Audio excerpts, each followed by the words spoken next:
Hey, what's up everyone? In a previous video, we took a look at content from Star Wars Summit 1994. Today we're looking at Star Wars Summit 1996, one day only, Thursday, November 7th, 1996 at Skywalker Ranch. Some handouts to look at first. Cool little image here that opens up into something basically like a poster of the key marketing and merchandise events from 1996 all the way through to 1989. Events like the release of Shadows, the appearance of the original trilogy on basic cable, updates of Star Tours, the special edition, and then lots of great merchandise, including, importantly, in my opinion, the books, the audios, the computer games, and the comics. And you can see how well mapped out this stuff is all the way through to the end of the millennium. On the back, an interesting breakdown of the perceived customer profile demographics, the 18 to 40 block, the fans and collectors, and then the more specific Gen Xers, the first consumer segment, completely computer literate, the folks that they're pushing LucasArts to, and then the 8 to 12-year-olds, the people who are among, in their opinion, the 22 million who have Star Wars on home video, and then basically the younger sibling generation. Another interesting handout here is this. Definitely an insider piece, the volume 3, number 5, September-October 96 edition of the Star Wars Update, the official newsletter from Lucasfilm Licensing. The big event in 1996 being it's official, George Lucas will be directing the first film in the new Star Wars trilogy, back when we thought he was only going to be doing one of the three. I love this too. Galactic Weapon as a dance floor prop, so somewhere in New York, right? So just trying to sort of convince licensees that there is momentum still behind this brand. Let's look at what they talked about at the 1996 summit. Here's the agenda. Pretty straightforward. They cram a lot in. Registration, presentations, breakouts, specific content about the special edition releases, which would be coming out the following year. And they end it all with a disco party. Oh my goodness, because why not? This is the marketing overview. This is, I think, a really awesome mission statement. Star Wars is a space epic of grand design and boundless fun. It entertains and inspires. It explores the conflict between good and evil, technology and humanity. It celebrates heroism and limitless potential, a defining event for a generation. It is also embraced by new generations. Star Wars is timeless. And people wonder why we were upset in 2014 when continuity was kicked to the curb. I'm not going to reorient the camera here. I don't want people sort of having to go back and forth, so I will just try and explain this stuff as I go through. A graph here about Star Wars the first 30 years, and it's interesting to see the way that they've categorize these periods: the initial release period, the hiatus period, the Renaissance period, the brand momentum era, and finally the second trilogy. It's interesting, how would we do this? We might say something like the original trilogy era and then the dark times, before West End Games slowly starts to cook things back up to 1991, which we might refer to as something like the resuscitation of the expanding universe kicked into a new gear, the prequel era, and beyond. Some more demographic information here. The 1998 strategy. Oh, let me back up here. So in really quick terms, almost PowerPoint strategy style, the 1997 strategy. What should retailers and licensees be focused on? Allowing the special edition trilogy release to follow its natural course. What about 1998? The residual impact of special edition release, maintenance of the core program, anticipation for the prequels, which includes the publicity and updates to Star Wars websites, fan publications, and limited release of products related to Episode 1. Episode 1 felt anything but limited, right? That was an absolute avalanche of merchandise. Star Wars consumer profile by age as of 1996. Pretty interesting. 5% of basically what they refer to as the younger sibling generation, 25% of the 8 to 12-year-olds, 15% of the 13 to 75s, 13 to 17, I mean. The Gen Xers, 35, and the older fans and collectors, 20%. Now we're going to take a look at the special edition section of the programming. Lucasfilm Limited, Star Wars Trilogy Special Edition Marketing Highlights. Teaser one sheet in theaters in October 96. Then we're going to see more trailers and standees, basically more promotional materials, the sorts of things that I love to collect. Then January of 97, the launch of the TV campaign, and I still remember it very well. I also remember the Pepsi products, sort of tie-ins, were just absolutely omnipresent. And then we finally start to get it in January, and I remember remember this very clearly, January, February, March, basically being able to return each month to see this thing again on the screens after all those years. It was a really, really amazing experience, even if some of the, in my opinion, slightly unnecessary updates to Special Trilogy were a little jarring in certain cases. Press policy and procedure from now until the end of the second quarter of 92nd, by which point, we will have seen the complete rollout of the Special Edition trilogy in theaters. Lucasfilm's press activities relating to the Star Wars trilogy will focus on the trilogy Special Edition theatrical release. During this period, it is critical that the following press policy be observed for all retailers and licensees. Do not solicit articles or broadcast media. If journalists contact you, and it's got information about who to sort of relay that to at Lucasfilm, and in terms of specialty trade publications, if you are called by a trade publication specific to your product category, you should feel free to participate if it is not part of a larger story about the Star Wars Trilogy Special Edition. So they're thinking very seriously about protecting the brand momentum here. And now, the publishing section. This is a pretty amazing resource. I can't really sort of do it justice, but it's just a rundown of everything coming out in these categories: comic magazines, comic graphic novels, other magazines, etc., miscellaneous music, right? All the way through. So comic magazines. Golden Age of the Sith, right? We have Tales of the Empire, or Tales of the Jedi, all this stuff being broken down. The Dark Horse re-release of A New Hope #3, Han Solo Star's End. They were starting to do comic adaptations of some of the early era Del Rey novels. Amazing stuff, right? Music releases. Obviously, we're going to get soundtracks. At some point here, we probably should see something like the Shadow of the Empire soundtrack. Other categories: young adult fiction, Shards of Alderaan, juvenile books, Fiction Digest. Check it out, Galaxy of Fear. The list goes on and on. Juvenile books on the high end. And what do we have here?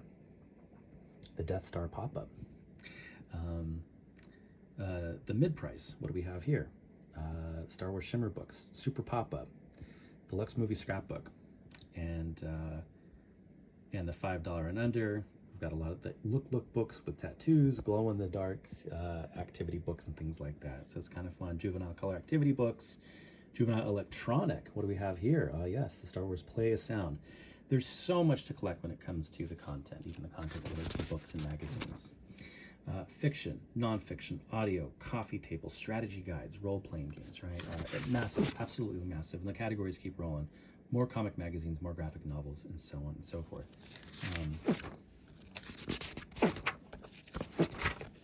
So just a general resource there for everyone interested in this, and also a cool catalog today of things to sort of, make sure you've picked up, right? Okay, the retail perspective. Here we are in a new category. The part of the conference focused on the retail side. So here's the retail perspective. The 1997 Star Wars graphics program consists of the following elements which are being reviewed at the 96 Star Wars Summit here. A graphic bridge, and I'll show you a photo of that in just a second. Store entrance, displays, details of what this is going to look like with end caps and fixtures, and how to basically sort of, if you're a retailer, if you're Target, your Toys R Us, what have you, how can you take this stuff that Lucasfilm licensing can give you and create the greatest shopping Star Wars experience of a lifetime? Art request form. Anything you need from them, you let them know. You need photos, you need anything to sort of, add to the wall to sort of draw people's attention to this, you let them know. Star Wars visual merchandising resources for Summit product exhibition. And here are some things that they have on display with lots of contact information. Again, very in the weeds, very practical. Here's where we get some interesting things to examine. This should look very familiar to anyone who's seen some of my videos about some of my EU promo posters. This is the same art file used for a German licensee that reproduced a lot of Star Wars EU in the 90s. This right here is sort of the maximal version that Lucasfilm Licensing has sort of dreamed up for a Target, for a Toys R Us, for a retailer. End caps here with all the Star Wars content, right? With banners up at the top on both sides, and a bridge that welcomes you in of great Star Wars images and tons of art files. And then down here, product. Pretty neat.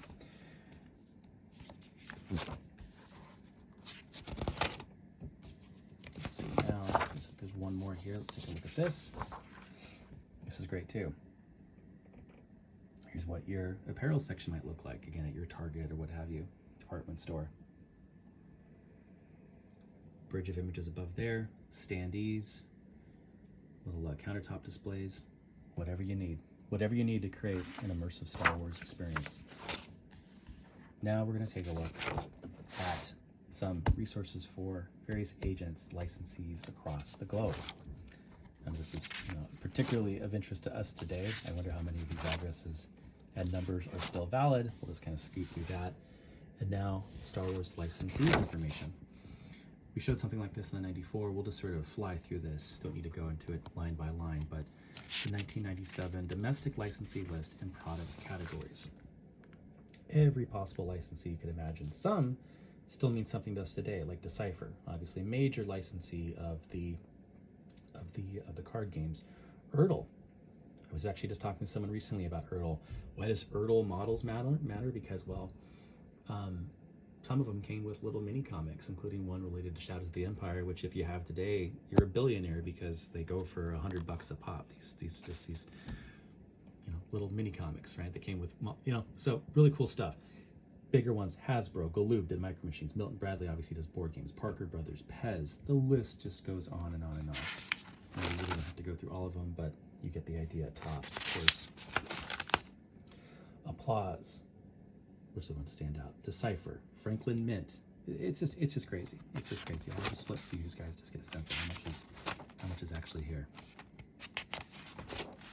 Stationery, back to school licensees, publishing licensees. Abrams, Ballantine, Bantam, Bantam Audio, Bantam Double Dell, Berkeley. The list goes on and on. More publishing licensees, more publishing licensees. Consumer electronics licensees, poster print licensees. This is always relevant to my interest. Rolling Thunder, Western Graphics, Xanart. Apparel. More apparel. And miscellaneous. Disney, Sega. List goes on and on. I think this might just be a duplicate list. Let's see. Is this duplicate? No, this is of course the international. My goodness, right? So all those great Australian licensees. A lot of great Australian EU stuff to still collect. I've shown off some of it in previous videos. Posters, store displays, an amazing amount of things for basically the Australian version of Scholastic and the Scholastic Book Club. A lot of great stuff. Flipping through pages, we're only here in the F's. This goes on and on. A lot of important German licensees. Luxembourg, amazing. Korea, New Zealand. And you can skip ahead. Obviously, major amount of licensee action in the UK. Unbelievable, right? Okay, now finally, promotion. Interesting breakdown here of some of the various licensees. So we've got basically some photocopies here, I think, just to sort of give a sense to all of these retailers and licensees of all the things everyone else is working on. So playthings here with various item descriptions of the content here. Among some of the things they create, like Cabbage Patch Kids and stuff like that, Star Wars vehicles and figures from Galoob. Hollywood Reporter. Information here about, again, the momentum building, right? They want you to know that Star Wars is back. Newsweek, Entertainment Weekly, Back to the Future. PepsiCo's Enrico, must-read brands beyond Coca-Cola into Star Wars. Really hard to overstate how prevalent Pepsi Star Wars products were at the time. And then just a couple of blank places here for notes. So here you go. The Star Wars Summit 1996 came with this as well, the Star Wars bag. There's lots of other things. I said this in the previous video. Lots of other things you can collect if you're interested in the Star Wars Summit. Lots of really cool exclusive pieces, pins and things like that were given out, including the invitations, which themselves go for lots of money online if you can find them. But a couple of other neat little giveaways here and there. We'll talk about some of those in future videos as well. In the meantime, see you next time. Many more things from Star Wars Summit to come in future videos, including, I realize we skipped 1995. We need to do that at some point, and we'll talk about more about that, other licensee, insider stuff, including some insider sort of Lucasfilm publishing catalogs. A lot more coming in future videos. See you next time.